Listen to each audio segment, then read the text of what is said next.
امانت۔ ایک بزرگ کے درس میں ایک نوجوان بھی شریک ہوا کرتا تھا۔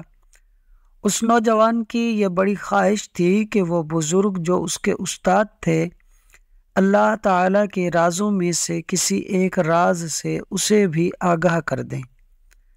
استاد نے اس نوجوان سے کہا، اسرار الہی کے راز سے ہر کسی کو آگاہ نہیں کیا جا سکتا اس وقت تک جب تک وہ امین نہ ہو۔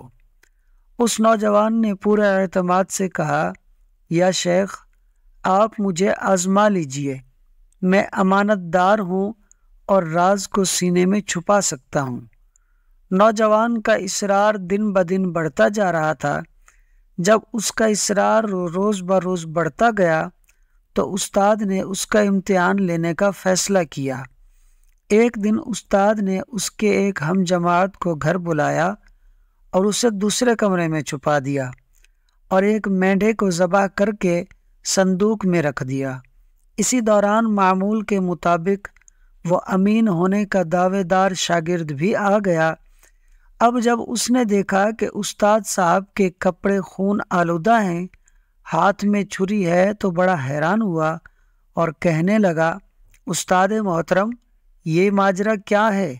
آپ کے ہاتھ خون آلود ہو رہے ہیں، آپ کے کپڑوں پر بھی خون لگا ہوا ہے۔ استاد نے کہا کہ آج مجھے فلاں طالب علم پر بہت شدید غصہ آ گیا تھا، غصے میں آ کر میں نے اس طالب علم کو قتل کر دیا ہے۔ استاد صاحب کی اس کے قتل سے مراد اس کی خواہشات نفس تھی۔ اس امین ہونے کے دعوے دار طالب علم نے سمجھا کہ اس صندوق میں اس طالب علم کی نعش ہے۔ پھر استاد نے اس شاگرد سے کہا، اے میرے عزیز شاگرد، اس راز کو اپنے سینے میں پوشیدہ رکھنا اور اس مقتول شاگرد کے صندوق کو جو کہ میرے سامنے ہے میرے گھر کے صحن میں دفن کر دو۔ اس تمام کارروائی کا مقصد اس نوجوان کا امتحان لینا تھا کہ یہ امین ہے یا نہیں۔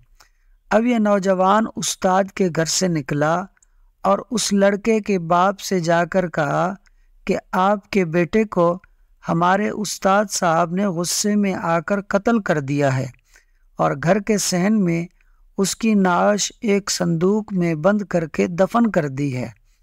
تھوڑی ہی دیر میں یہ بات پہنچتے پہنچتے حاکم وقت تک بھی جا پہنچی۔ حاکم وقت ان بزرگ سے بہت اچھے طریقے سے واقف تھا، لیکن انصاف کے تقاضے تو پورے کرنے تھے۔ حاکم وقت نے قاضی کو ان کی جانب روانہ کر دیا اور تفتیش شروع ہو گئی۔ قاضی صاحب نے اس شاگرد کی بتائی ہوئی جگہ پر جب کھدائی کی تو وہاں سے واقعی ایک صندوق برآمد ہوا۔ وہ شاگرد اس صورتحال کو دیکھ کر بڑا خوش ہوا اور استاد صاحب کو برا بھلا کہنے لگا۔ اب جب صندوق کو کھولا گیا تو اس میں سے ذبح شدہ مینڈھا نکلا اور اسی وقت گھر سے وہ لڑکا بھی صحیح سلامت باہر آ گیا۔